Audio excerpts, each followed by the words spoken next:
Hi, parents, welcome. Thank you for being here. Today, we're going to have a conversation about policy making.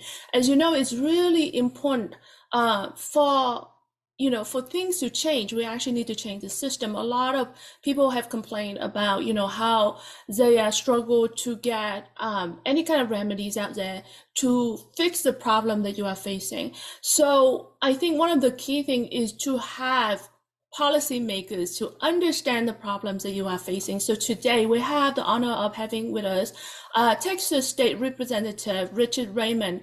Welcome, Rep. Raymond. Thank you so much for being here with us. And so Nice, today we're gonna, sorry, go ahead. nice to be with you. Thank you. And for parents that are watching, I'm going to just assume that this is working every time, or we kind of, it's lag. So let me know where you're calling in from. And, if you have any experience where, you have trouble with the system or when it worked well for you, please share with us and, share with us your stories. And also, if you have questions for Rep. Raymond, for politicians in general, and if you have any suggestions or on how things need to be changed, we would love to hear from you. So Rep. Raymond, the last time that we talked on our channel here, that was actually in the last session. And at the time, you were filing a bill, HB 4240. This is regarding custody interference. And we had you come on to talk a little bit about that. And I would really love to go back to that conversation and revisit that, because obviously we now have a new session coming up very soon in Texas. So for people that are watching that are not familiar with what custody interference is to do with when you have a custody order that specifies that you have your children at a certain time and date, and then you turn up to pick up your children, or the children's supposed to be dropped off or whatever, but yet the other party refused blatantly, sort of despite the court order, refused to give you the child. And so when they interfere with your custody order, it's called custody interference. And for Texas in particular, but also for really any states and many other countries as well, it is actually a criminal offense to interfere with custody. And so in Texas, it is in the Penal Code 2503. And unfortunately, this is a problem that we have faced, and I'm wondering too for parents in the chat room. Again, I still haven't been able to see the comments yet because this lag thing. But anyway, okay, I can see Claudia. Thank you so much. I see Melinda. Thank you so much. Okay, so with custody interference, even though it's in the criminal code really everywhere, we have seen a lot of parents that complain to us, and we even have people that going out there as advocates to help parents.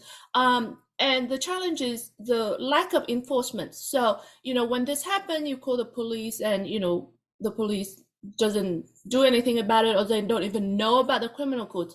So I wanted to go back and if you could help us explain, why, what is your thoughts behind this? I watched your presentation to the committee when you introduced this bill, and when I listened to that, it's very clear to me that you really truly understand this problem. So I would love for you to explain that to parents, where you come from and what this bill was about.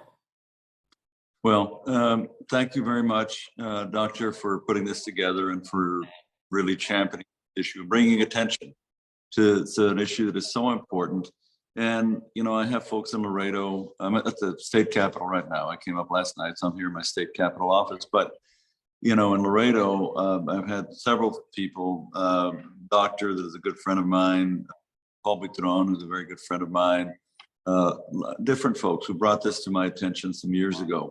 And we sat down and we tried. I've had so many meetings. I've brought, parents and district attorneys from different parts of the state here to the Capitol. We've had meetings.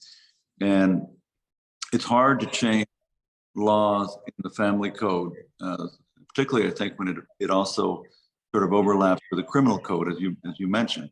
When you have court and you have children that are minors, and you have, of course, one usually the way it works out is so the kids are going to stay with a parent, and then the other parent can see them and have them on weekends or every other weekend, whatever it is, whatever the court order is, the agreed to court order happens to be. But what you also see is just many, many times where the parent, the custodial parent, does not release the child, when they're supposed to the other parent.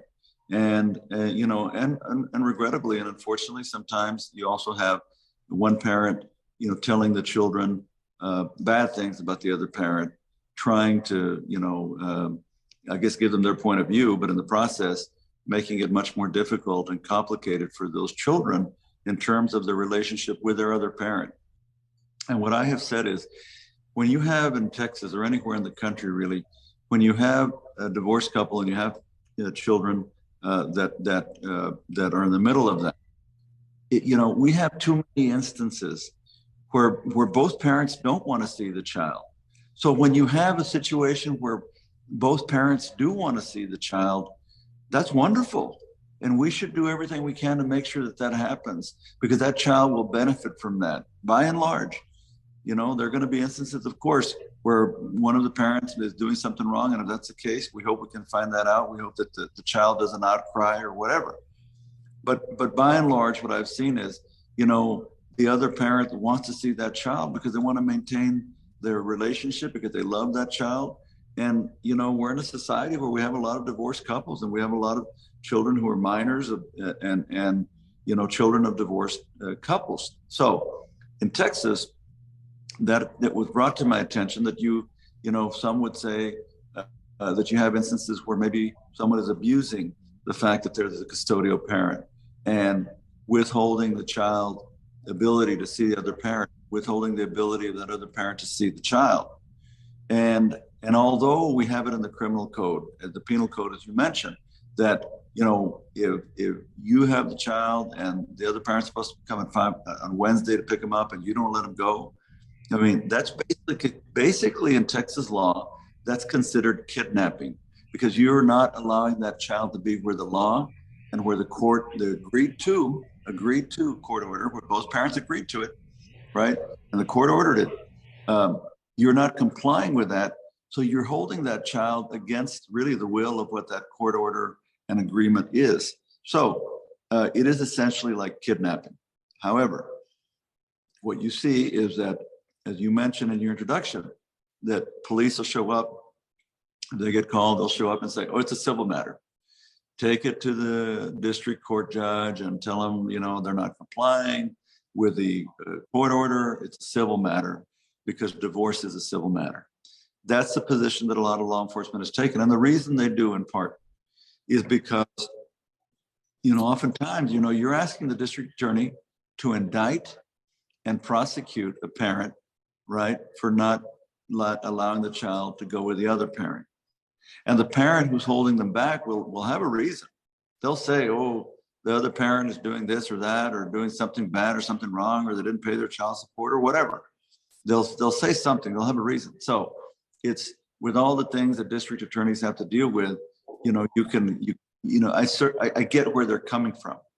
That doesn't mean it's not frustrating for the parent who is trying to have their visitation with the child that they love.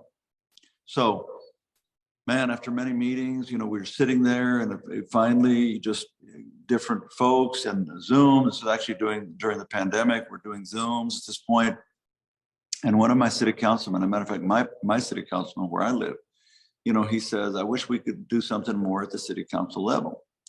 So then it just popped into my brain, you know what, why don't we do a bill that does not mandate that cities have to pass an ordinance, but that will say cities may pass an ordinance if they want to. And the ordinance says, if you violate the court order on visitation and the policeman shows up, then a policeman can give you a ticket, a citation, right? In violation of city ordinance. And I think we put in there that they can do it up to $500. It would be up to the city council to set the penalty, $100, $250, $400, $500. My thought process was, police officers many, many times know the community. And especially if they get calls like this, they're probably not going to get it just once. they'll probably get it more than once, and they show up at that same house because they remember.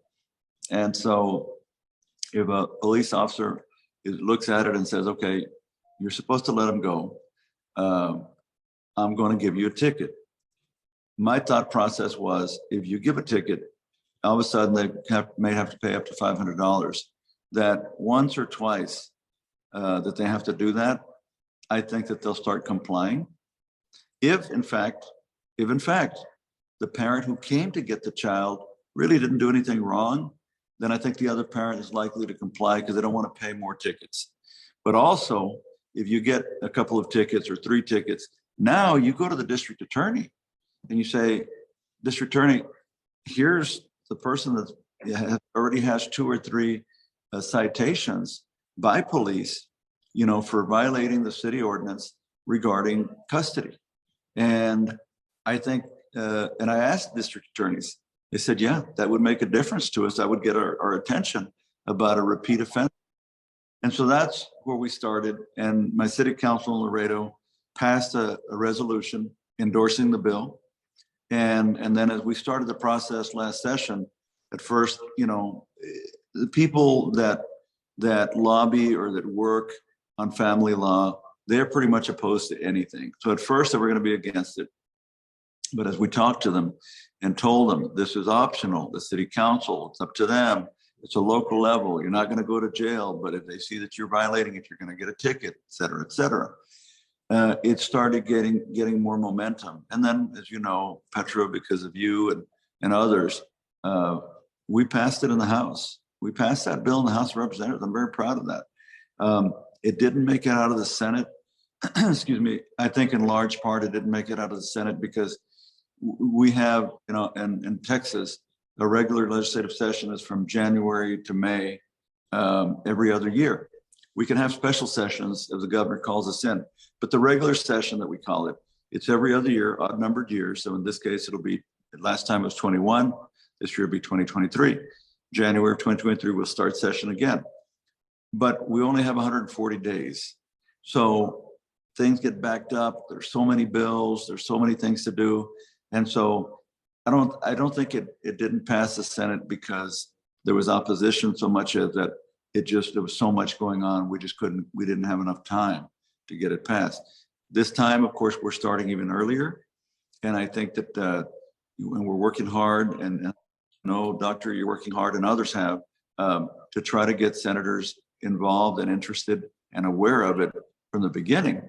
And so that my hope is, candidly, even though it was my idea and my bill, I really hope that we can pass it out of the Senate first, quickly, bring it over here, and we'll pass the Senate bill.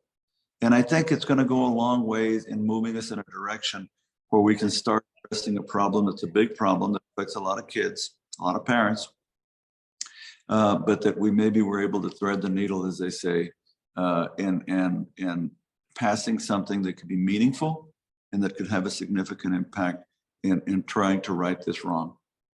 Thank you so much. And I want to make sure that parents understand the significance of this bill.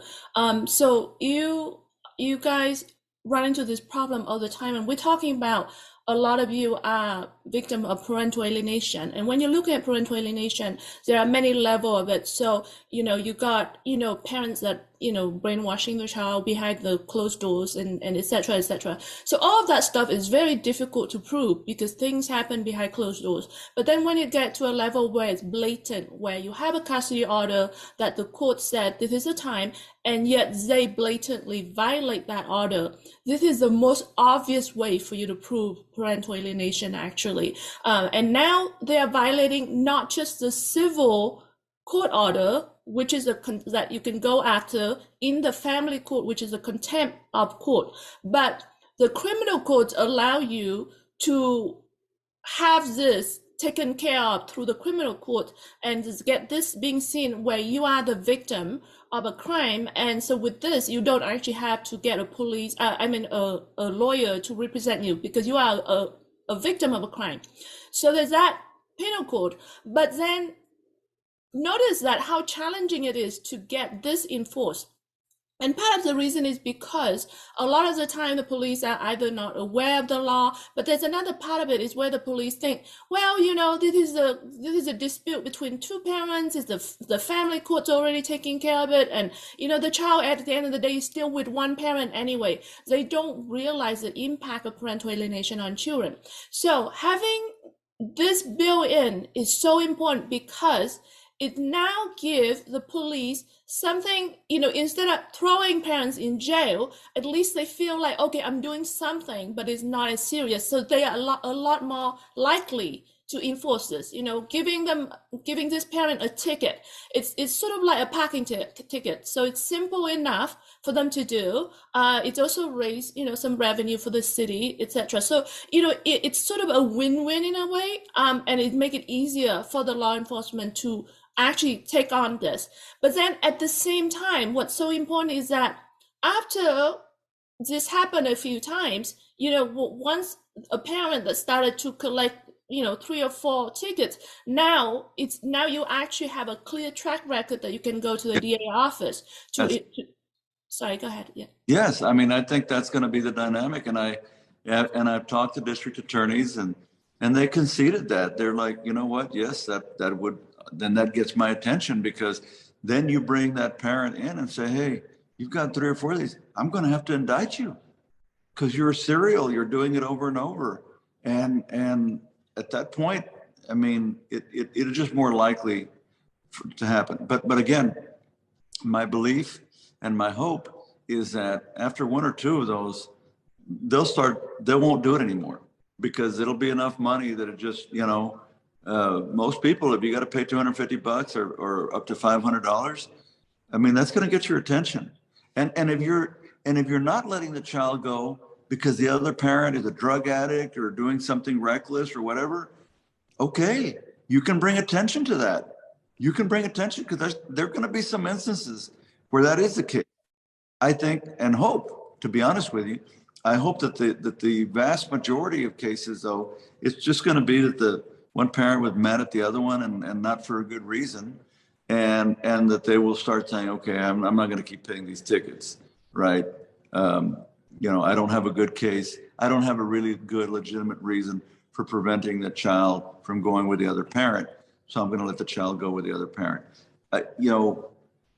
We won't know until it's been in effect, but I can see it. I mean, I've been around a while, and I've talked to enough people, and when you throw out the scenario of how this would play out, we think it's going to be effective. And again, it gives the police something when they show up there, then it's putting them in a position where they can actually do something about bringing attention, providing a penalty, and moving us toward a resolution where that child can spend time with both parents.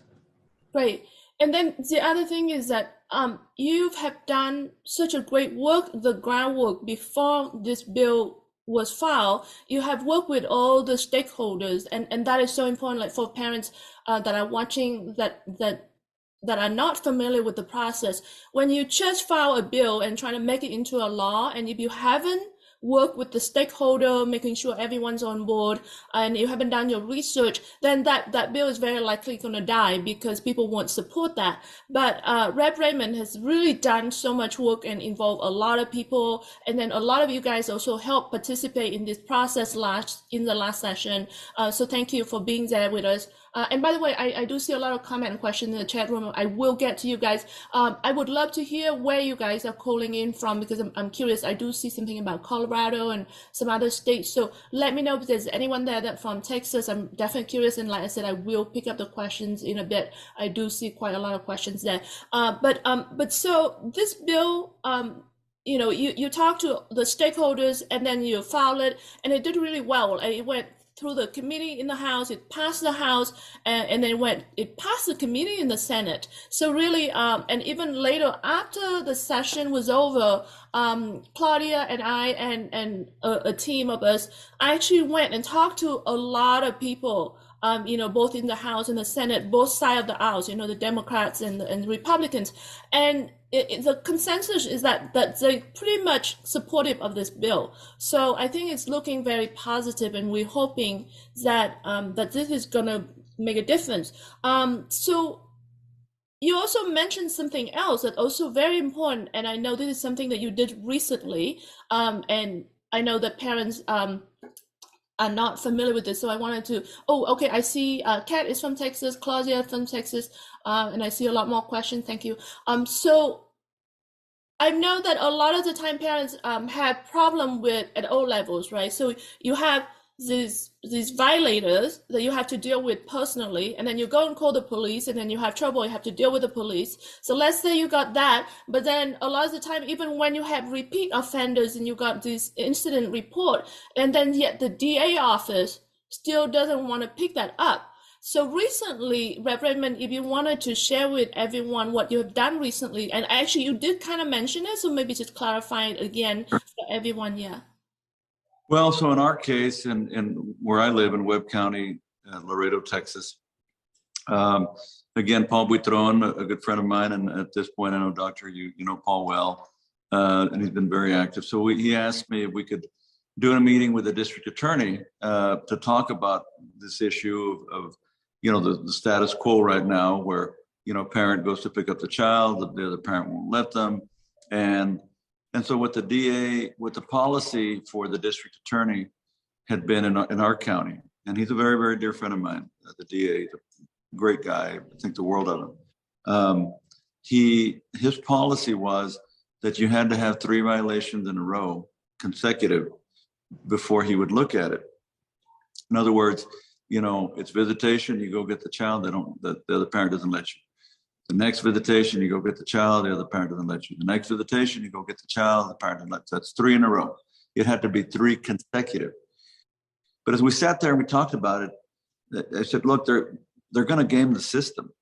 So they'll prevent you on the first time from getting the child. They'll prevent you on the second time from getting the child. The third time, they'll let you take the child. Next time, they won't let you take the child. Next time, they won't let you take the child. Next time, they will let you take the child. I said, they're going to game that system. I said, it shouldn't be 3 consecutive, and Paul Buitron, really, I have to give him credit. He was, tenacious and laying this out and saying, why 3 consecutive? And I agreed with Paul. And I said, Mr. District Attorney, it should be 3, period. And he had his assistant district attorney sitting there with us. And after we talked, it was a long meeting, but after a while, then the DA, as it started sinking in, he turned to his guy and he said, they're right. It's not going to be 3 consecutive. It's going to be 3, period. And they do 3, period, then we're going to go prosecute this case. So I think that was tremendous. I told Paul when we left, we didn't get everything we wanted, but that is a significant victory because they can't game the system anymore. If they, over a 3-month or 5-month or 6-month period, they prevent you from getting that child 3 times, the DA is going to come. So I was very happy about that. I think that was tremendous progress. And I appreciate that the district attorney was willing to work with us on that. And he could see where Paul was coming from and where I was coming from, that if you're not careful, people can game a system and you can't set it up to allow them to do that. That's changed now in Webb County. I hope that we can spread that. I don't know what the policy is in all the counties, but for those counties that have a policy like that, I hope that we can reach out to them and let them know what's happening in Webb County now. Thank you so much. Thank you so much. So for parents, if you have 3 reports, even if it was in the past, and it really, as long as you have 3, now you can actually talk to the DA office, at least in Webb County, but also, and any other county you can try at least, is to go and ask them to pick up the case and prosecute the case. So that's really important because now that you have that agreement, it make it much clearer for everybody to actually do, what needs to be done. So thank you so much. So what is the plan for this bill coming in the next session? Well, we'll introduce, the election is November the 8th. And if you're not from Texas, you can't vote for me. If you're not from Laredo, you can't vote for me, but you can pray for me.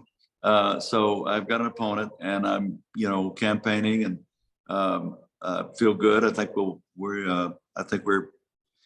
headed to victory, but I never take it for granted. I mean, you have to work hard at it, and I've worked hard at it. So the election is November the 8th. We can begin filing bills a couple of days after that, even though the session doesn't start till just January the 10th, but we can start what we call pre-filing bills. So they're filed, but they're not, it's kind of a interesting system. I mean, we pre-file it, so they're there, but they don't get brought to the legislature or in front of the House or submitted to the House until beginning January the 10th, and probably a few days after that, to be honest. But in any event, the plan is, again, the hope is to get a senator to introduce it on the Senate side. My hope is it'll be a senator that has the chairs the committee where the bill would go, because if the chairman's carrying it, it's going to move quicker. And we'll introduce it over here. I'm going to join with some of my Republican colleagues that want to work with us on it. And but again, my hope strategically is pass it in the Senate quickly. Let us then pick up the Senate bill over here, and that way we pass that, then we're done. And that's my hope. Thank you so much. And yeah, we are totally right there behind you and supporting you on that effort.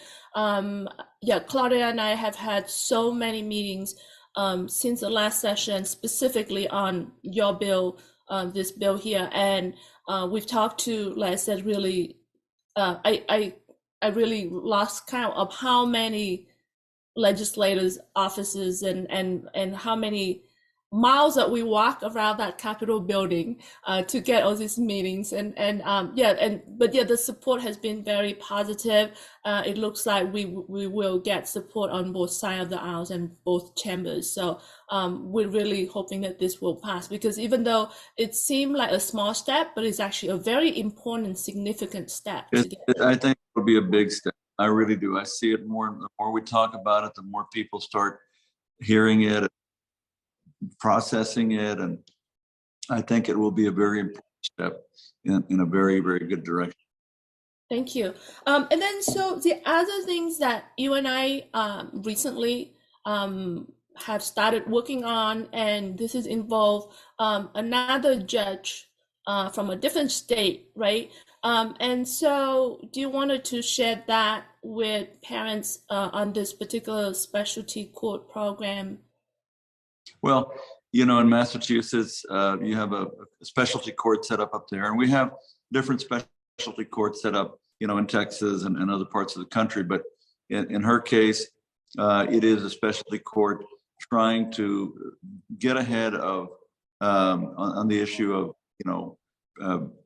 again, divorces happen, children are involved, trying to get ahead of it early so that you can set up a situation where, in my view, I viewed it and listening to it, it's kind of like doing a mediation early on. I do mediations. I mean, as a profession, I'm a mediator. And so that was what I saw as she explained it to me. It's sort of sitting down before the case ever gets to a court, before it gets in front of a judge, in terms of, what's that court order going to look like.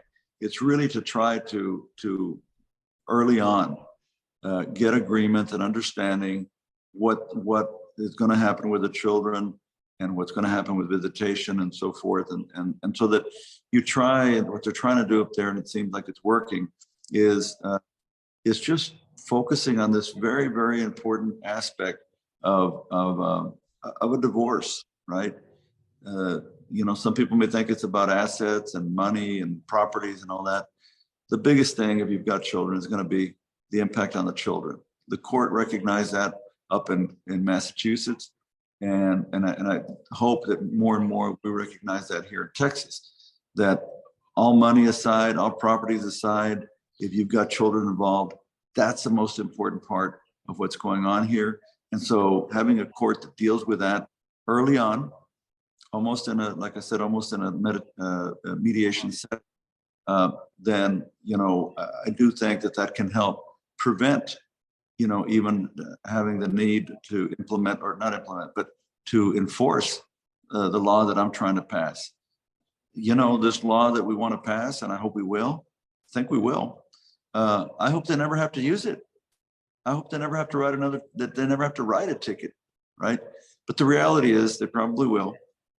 But what we're trying to do here and what they're trying to do in Massachusetts with the specialty court is get ahead of it so that you prevent that kind of contentious situation where one parent doesn't want to let the other parent have access to the children, particularly when the parent wants to have that relationship with the child.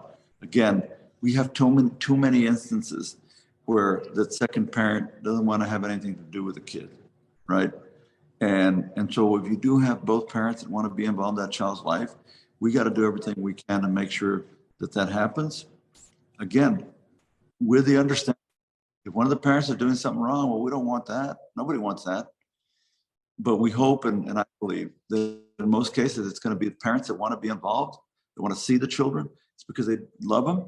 They want to be part of their lives. And in the end, the children will benefit from having both parents. Thank you. So for parents, if you haven't seen it, look for the recording of an interview that I did with Judge Linda. I'm sorry, I forgot her last name. In Massachusetts, Fitnick. Judge Linda Fitnick, who is the chair of the AFCC, about the specialty court. And the idea is to, like Raymond just talked about it, to sort of minimize the adversarial nature of custody battles. And the idea of it is allowing you to be able to be in a nurture environment. And I know it doesn't work for every cases, but hopefully, and based on the result, the finding that they have found in Massachusetts is that it has reduced the length of the custody battle, but also prevent parents from keep coming back fighting over and over again, because both parents have a chance to participate in it in a sort of a nurture environment. So thank you so much for your initiative to help at least trying to implement this in Texas. I really hope that we can implement it in Texas, because that really, if it helped so many parents in Massachusetts, I hope that it's also going to help so many parents in Texas. And you can do this without having to pass a bill, so that's great. And we are so grateful for you. Not only you trying to make a difference by changing the law, but you also looking into how things can be implemented without having to go through that. So you really truly care. So thank you. Yes, ma'am. The other thing that you and I started working recently on is a program, the educational program to help children. It doesn't have to be alienated children, but in general, children of single parents and children of divorced and separated parents, right? And so I don't know if you wanted to comment on that. We're looking at trying to put this into some pilot programs. Yes, I mean, again, many of the folks who are watching and listening, you have your own experiences, or you have other friends or other family members. We need to do everything we can, starting from as early age as possible. When you're going to have separations like this, it's unfortunate that the words parental alienation even exist. But they do. But it's a phrase, and it's something that happens. And I mean, I can think of examples of people that I know, or that I've heard of, or that I have, been made aware of. And so we need to do what we can through education, if we can through the school system, or figure out how we can do something so that the children learn at an early age, the value of both parents.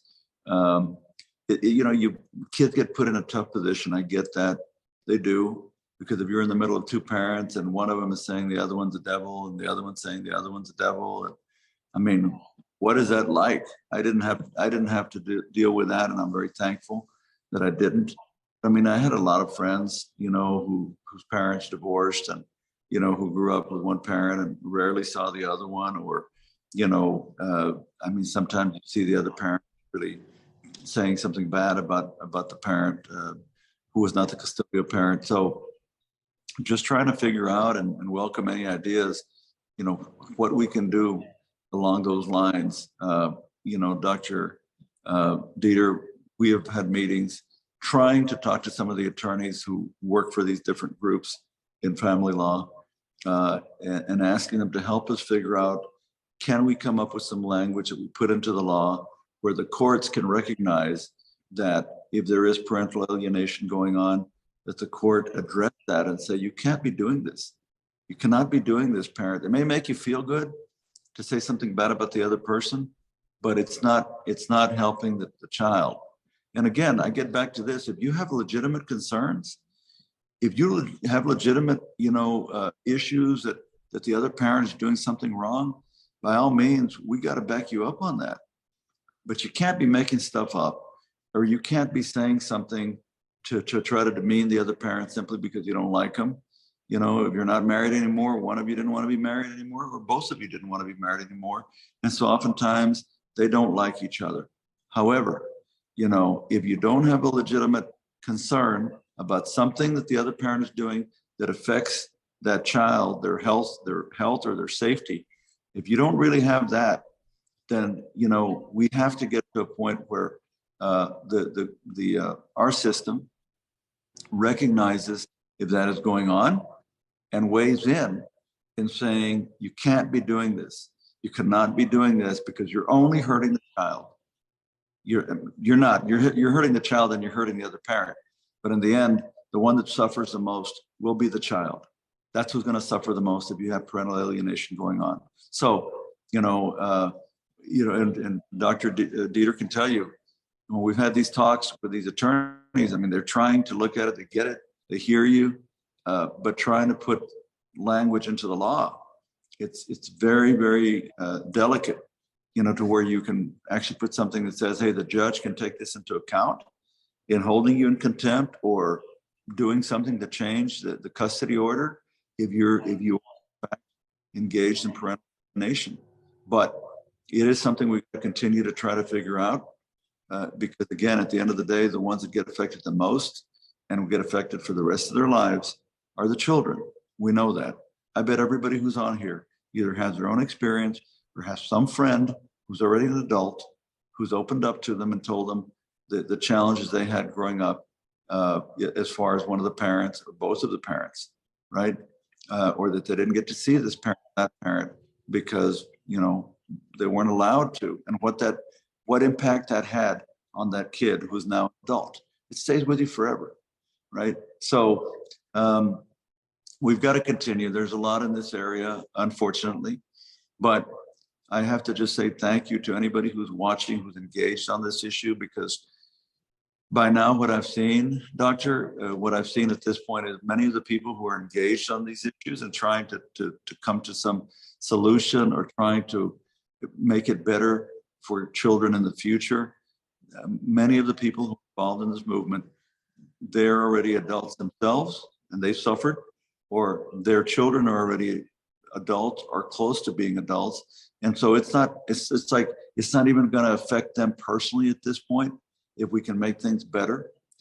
But obviously you're taking your pain, you're taking your situation and your experience and saying, I got to do something. I got to try to do something so that in the future, fewer kids go through this. And I admire that. I appreciate it. And I know that it's true. And many of you, if we do anything right now, we pass any bill, it's not even going to affect you anymore. But you know that it will help people in the future. And that is to be commended. And I commend you. Thank you. Thank you. So I have 3 questions in my list. One of them is really big. The other 2 are smaller.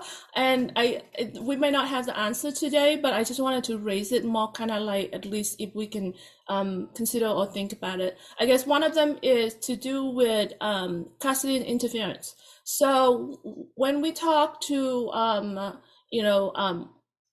some human rights lawyers as well as different law enforcement, one of the things we were asking them, like, why are the police and the sheriff sort of hesitant in enforcing custody interference law? And they're saying that they have run into the situation of being accused or being sued for wrongful enforcement because one parent turned up and said this is a custody order, and then it turned out to not to be the custody order. It's actually an old one that no longer valid or something, or maybe even a fake one, etc. So I'm wondering, really, all of the court system now is electronic. You got all this information online. Is there a way that we can somehow allowing the law enforcement to have access to the custody order so they can see it themselves directly? And that way parents don't even have to print out this piece of paper and bring it, because really everybody can just fake a piece of paper. But now if the police can just access the court system, the docket directly, and look up the case and go, oh, yep, this is the latest one, this is what it said, and then that way they don't run into the situation of wrongful enforcement. Do you think that is if that? I think that's an excellent idea. Nobody hit it. It's a simple idea, but it's an excellent idea. The law enforcement has access to a lot of databases, right? And even in their cars now, I've done ride-alongs. So there's a lot they can pull up on the little, it's almost the size of, most of them are like the size of an iPad that they're having in their cars. So I think it's a function of finding out, can we give them access to that kind of information? Many of those records are public, but even if they're not open to the public per se, oftentimes, of course, law enforcement will have access to them. So I love the idea. Nobody had ever suggested that to me, but I believe that if get that to where law enforcement has access and they can access it, that helps a lot, because to your point, they may have, the person is showing them a piece of paper, and law enforcement has to make a decision. They're going to go with it. Because they can see that it's a situation where one parent is holding the child from going with the other parent. But if they can access it online in real time, if you will, then they can confirm on the spot. And in fact, it may help the parent who is acting up, if you will, when the officer says, "Ma'am or sir, I pulled that up, and this is what it says. So you need to let the child go, or I'm going to have to give you this citation." I think it's a wonderful idea. I'm going to check into that to see what access. I work very closely with my police chief and with my sheriff, so I'll ask what kind of access their deputies and police officers have with reference to something like that. But I think it's an excellent. Whoever said it, thank you for the idea. It's an excellent one. Thank you. Thank you so much.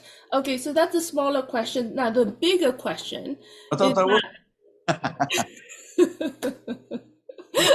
The bigger question is that, and this is unfortunately a very painful point for a lot of parents that have been or are victims of parental alienation, is that alienators very often will create false allegation of child abuse. Like you said, making excuses and saying, oh, he or she is not a safe parent, he or she abused the child, sometimes even serious allegation of sexual abuse, right? So the challenge here is what can we do to help the system to be able, and at the same time, we want to make sure to protect the child if there is indeed abuse. So what can we do to improve the system in identifying true abuse versus false allegations? And like I said, this is the big question, and we may not have the answer today, but I just kind of want to, because it's not that hard. It is not always accurate, but the fact is, so if a police officer showed up and the other parent is saying, hey, he's been physically or sexually abusing the child, they have to report it to Child Protective Services here in Texas. I imagine it's pretty much the same everywhere. They have to report that to Child Protective Services, and Child Protective Services will take that information. They'll listen to the parent, and they're going to interview that child. The fact is, they're going to end up interviewing that child. And so in the end, they do the best job that they can. But what else can we do? I mean, if you're a parent and the other parent comes to get them, and you don't want to let them go because the child has been telling you that the other parent is physically or sexually abusing them, then you're not going to let them go. Write me a ticket all day long. Take me to the DA. We're going to talk about this. They'll take that. They have to take it to Child Protective Services, and Child Protective Services at some point, they're going to sit and talk to the child. And believe me, I've worked on a lot of Child Protective Services cases through the years. And for 8 years, I chaired the committee that had oversight of that agency. So I worked very closely then, and I continue to work closely with them. It's not perfect, and oftentimes, to be honest with you, Child Protective Services will err on the side of protecting the child, right? Then they try really hard, and it's not easy, because in the end, you have to go on what you see in terms of any marks on the child, right? The physical evidence, and then you have to go not on what mommy or daddy says, but on what the child says. And so it's an imperfect system, but by and large, you hope that when it is happening, that we're catching them, and that when it's not happening, that they're able to say, look, we've interviewed and we don't think it's going on. There's not enough evidence that it's going on. Like anything else, doctor, you're going to get some of them right, you're going to get some of them wrong, but it's in the end, what else do you do? You have to ask the person, and usually it's going to be a child. You have to ask what happened, and the people that interview them, as you might imagine, I mean, they're trained in that, and I've watched them. I've listened to tapes. I've never watched them, but I've listened to taped interviews. They have to tape them, where they're interviewing the child, and the way they talk to them and the way they approach them. And they're very gentle. They're very delicate, and most of the time, if something happens, the child is going to say something. Well, actually, I think a lot of the time the system does work well that way. But sometimes, especially in cases that you deal with severe parental alienation and you deal with alienators that have personality disorders, so they can be very manipulative. They're very good at, brainwashing the child and programming the child. And I mean, we have interviewed memory experts that done extensive research, at research institution and major universities, that found the children's suggestibility, like the ability, how easy it is for a child to have false memory or distorted memory, how easy it is, especially when the influence is coming from somebody that they trust. So unfortunately, the system works a lot of the time, but a lot of the time it also doesn't, which also lead me to this aspect of it is that, like you said, you eventually, hopefully, prove the case, and sometimes you're even able to prove that the other parent doing this intentionally. There's a malicious intent, but yet there's a law for perjury. There's a law for, and in Texas, there's a law for false allegation of child abuse, but yet those have never, it's so rare for those to get enforced. So you run into that situation of, like fighting for your life and clearing your name, and then you prove that the other parent was lying about all this, but yet there's no remedy. All you have is this big bill that you pay, through going through this process and the pain and the suffering and the time. And then there's no, so again, we have this enforcement issue when it comes to perjury and false allegation of child abuse. Is there any ways, to look at how do we improve, enforcement of the existing laws on this? Well, no, I mean, simply stated, no. The answer is no. It's up to the prosecutor in every county, in every city, whoever the prosecutor happens to be. And what happens, you'll hear this, you'll hear some prosecutor really hard ass about something and they prosecute more, or you'll hear about some prosecutor who doesn't.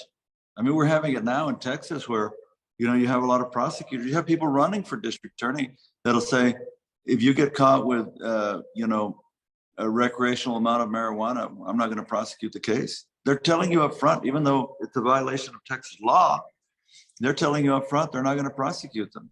Now, in this case, they're not going to say that, I don't think. But, in the end, what can we do? We can't make them. That's the job. The people elect them. People elect them or they unelect them, right? And so in the end, if you have instances where you feel like, you've got a very good case where somebody made up something and, they committed perjury, then, I hate to say it, but you go raise hell about it. You call the press, you campaign for or against that person. That's what you do. That's this democratic process. It's imperfect. You're never going to get it right all the time. I was for 10 years, I was on the Judiciary and Civil Jurisprudence Committee. So we dealt with all, every year, every 2 years, we had a row of people that would come and testify in front of us that got released from prison. Some of them had been in prison for 25 years, some for 10 years, some for 12 years, 15. Every 2 years, we have a list of people that got released who had been convicted wrongly and had been in prison for a long time wrongly. So it's going to happen in every, I don't care what the law is. It's going to happen where they don't get it right sometimes. That's why I say that if we can do more, if we can do more for early on educating children and engaging parents, particularly if they're going to be getting divorced, to think about the welfare of that child. If we can do more early on, then you limit and minimize the number of cases that get so contentious that one parent is lying about the other. And, doctor, if someone has a mental illness and, and can be very manipulative and so forth, that's tough. We have to try to identify that, but it's just tough. It's not going to be perfect. But what we're doing, what you all are doing, what we're trying to do, my hope is, and my belief is that you're going to have fewer cases like that. Thank you. And this is my third question here. And then we have like a million questions in the chat room, which we hopefully can pick some. But my next question is. Whoa, what time is it? Because I'm not looking at, I don't have, what time is it? It's 13 past 11. 1:15 here? I mean, yes. I'm sorry. Yes.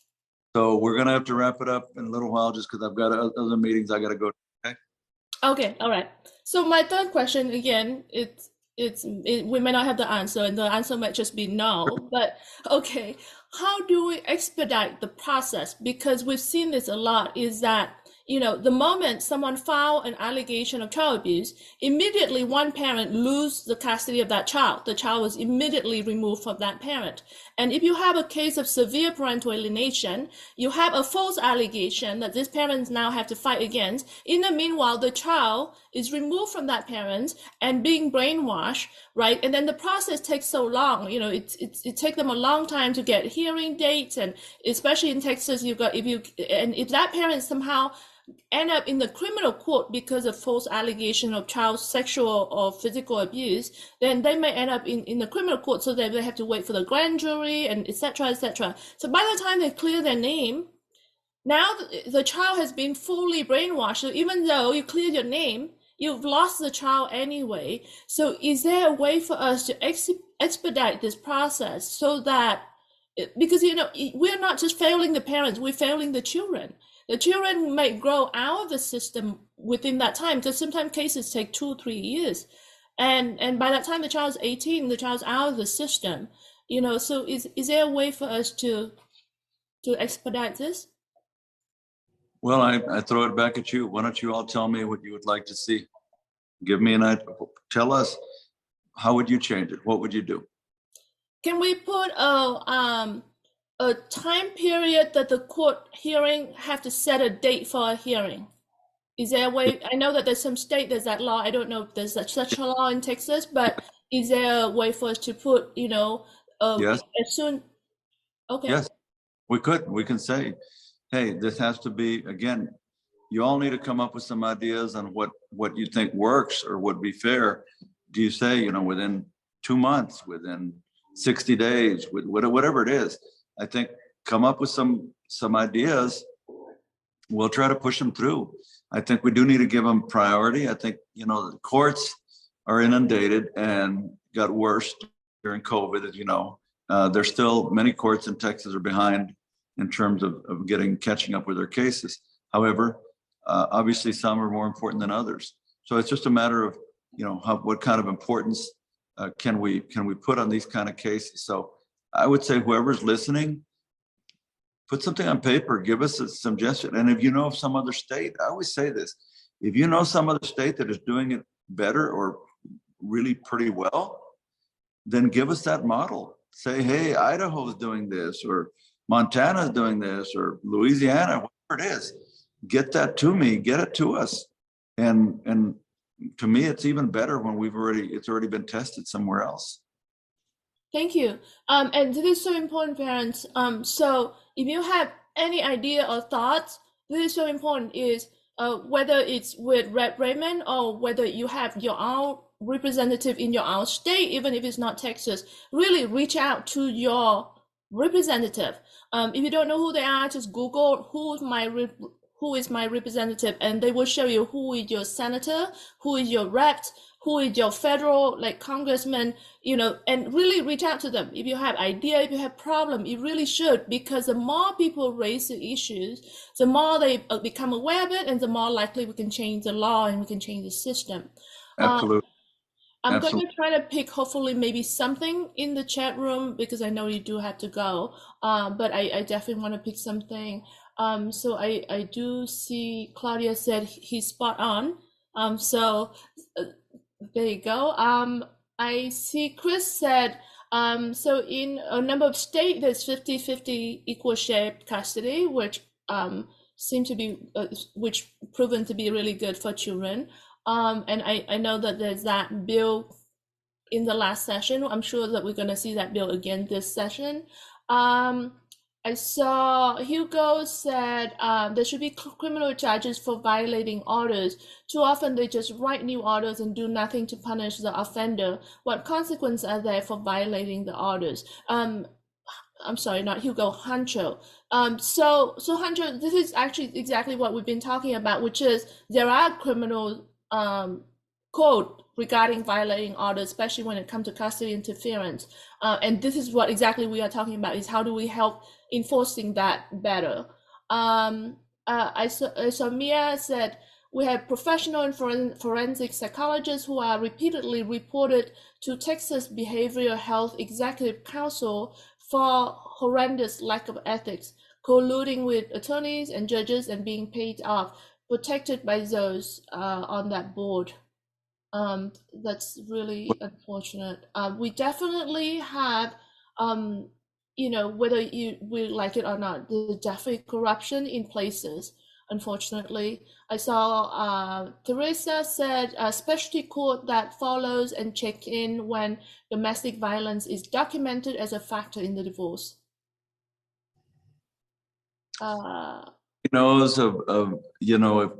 If people feel like they have evidence of corruption in that process, report them to the press, report them to the prosecutors, report them to legislators.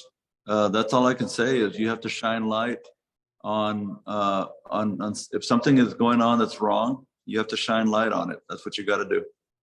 Right. And then Hunter said when they turn 18, the court shrugs their shoulders, they need accountability.